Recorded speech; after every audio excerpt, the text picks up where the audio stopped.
today's topic is pressure. Basically, we will study fluid pressure. Fluid means which can flow.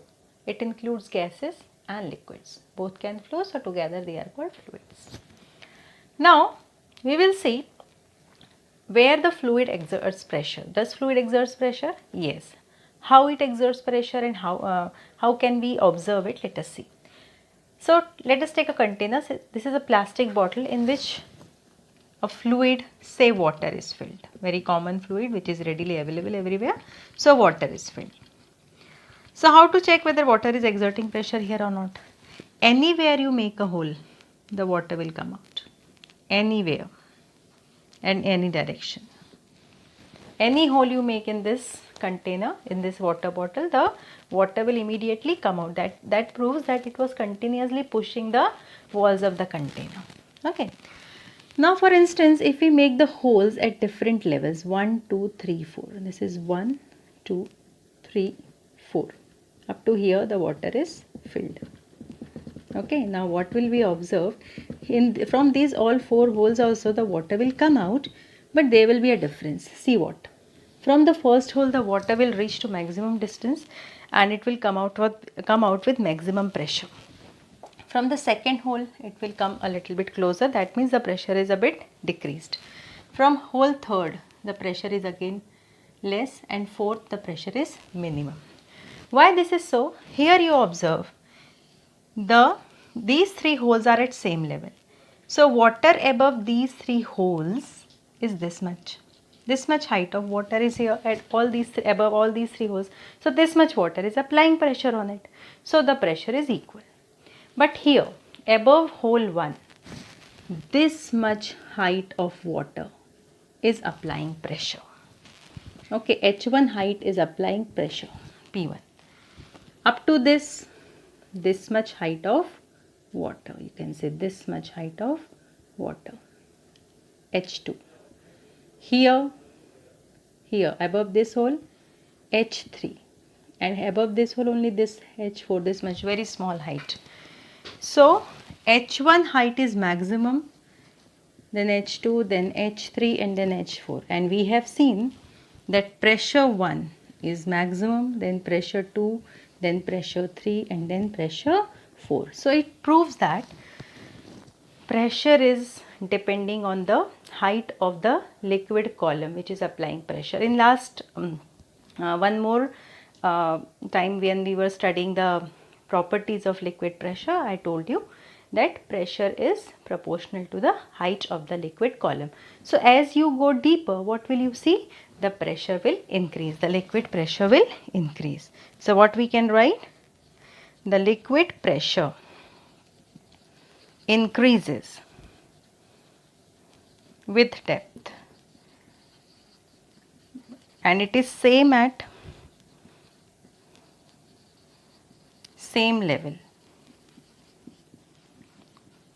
Liquid pressure is same at same level and liquid pressure increases with depth. Liquid exerts pressure, liquids or fluids actually exerts pressure in all directions,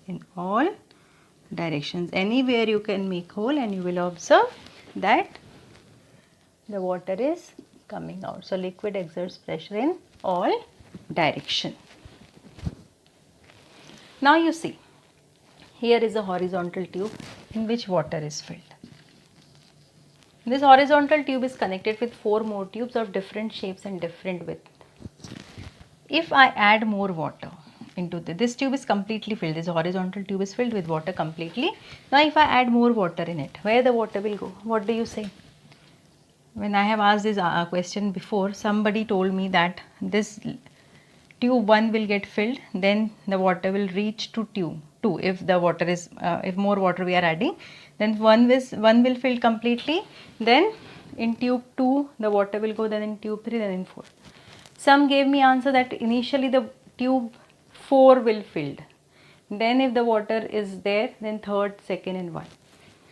But when we observe the actually what happened, in all 4 tubes, whichever shape or size they have, if they all are open and from this end if they are connected to this horizontal tube, the liquid will rise to same level. Say this antenna level here, equal level it will attain. Why? Because all the tubes are open and they are open to the air. So atmospheric pressure will act on it, and at same level the atmospheric pressure remains same. So to balance this atmospheric pressure, the water will rise in all the tubes with up to same height. The same principle is used to make a pressure gauge, which is used to measure the fluid pressure. A simplest pressure gauge is known as a manometer, a U-shaped manometer. This is a glass tube in which a liquid is filled whose density is known to us. It may be water, oil or mercury, but its density should be known to us, a known liquid. Then this is a scale. 0, 1, 2, 3, 4, 5, see any readings we have given.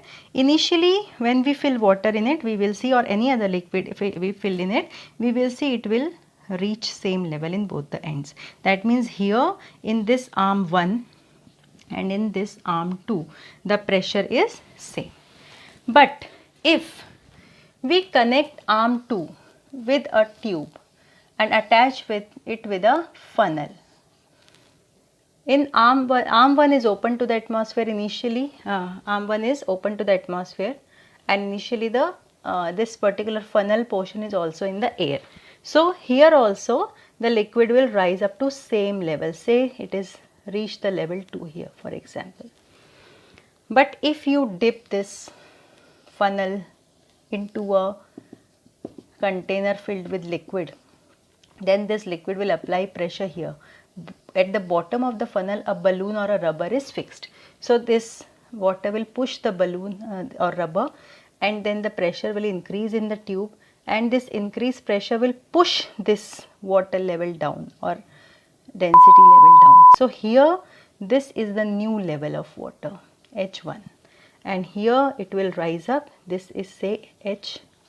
So in both the arms now the level of liquid is different because the pressure has changed. As you go deeper in this liquid, more it will come down from this arm and more it will rise into this arm. That means the difference between these two arms will increase as you go down. I have already told you that as you go deeper in liquid, the liquid pressure or fluid pressure increases. So as the difference between these two height will increase, the pressure will also increase. We have already seen the pressure is directly proportional to the height of the liquid column. So there is a formula to measure pressure. P is equals to H. H is H2 minus H1 in this case. D. D is the density of liquid whatever you have filled it. If you have taken water, then water's density is 1 centimeter per 1 cubic centimeter. Okay. So here 1 will come, and G, the value is known to you, 9.8 meter per second square or 980 centimeter per second square. Okay. So this formula is not in the syllabus of 8th standard, but this manometer is there. So on what principle the manometer work, you have understood. How it works, you have to learn. So at least you should know the formula, that how can we measure pressure if we know the difference in the heights. So this is the formula. P stands for pressure, H stands for the difference in height in both the arms, D is the density of the liquid, and G is the acceleration due to gravity, which is also known to us. So if D and G is known to us, H we can find, we can measure the pressure. So this is how we use a manometer.